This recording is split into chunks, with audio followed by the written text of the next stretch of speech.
Hello everyone, my name is Shubham Chatterjee and I'm from the University of New Hampshire. I'm presenting my work on entity retrieval using fine-grained entity aspects. The task that we address in this paper is entity ranking, which is basically given a query such as diesel scandal affect Daimler, we want to retrieve and rank entities such as emissions test, stock price, and Volkswagen, which are relevant to this query. So the next question is, how do we find relevant entities? Well, there could be several approaches. First, we could just entity link the query and assume that the linked entities are relevant to this query. We could then use the link probability of the entity as scores for the entity. A second approach could be to represent the entities from a knowledge base as fielded documents and then retrieve the entities with the query from an index of such entities using a retrieval model such as BM25.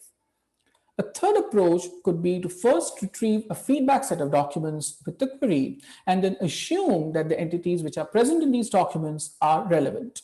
This was proposed by Dalton et al. In 2014. So now here are the results from these different approaches. We see that the search in the knowledge base does not perform very well, whereas the ECM method from Dalton gives slight improvements. The ENT rank method from Dietz is the current state of the art with a map of 31.8 on the TRECCA dataset that we use in this work. But our approach using entity aspect links outperforms all these methods by a huge margin and achieves a map of 50. When combined with ENT rank, we achieve further improvements. So now let's talk about what entity aspect linking is. Entity aspect linking was initially proposed by Nani et al. In their 2018 JCDL paper. Later, Ramsdell et al. Released a large dataset of entity aspect links in 2020. So in this work, we use the dataset from Ramsdell.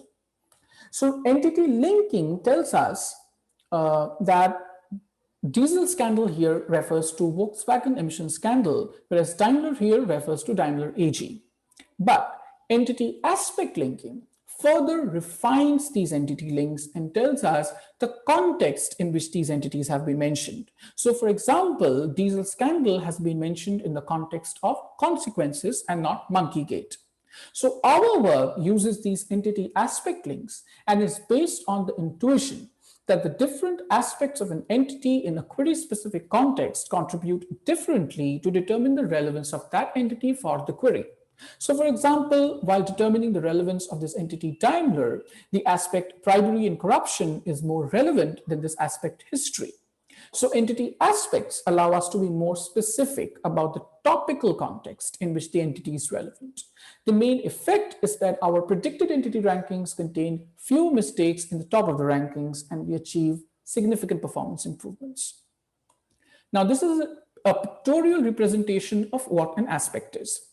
Each section on the Wikipedia page of this entity Daimler has been defined as an aspect for that entity.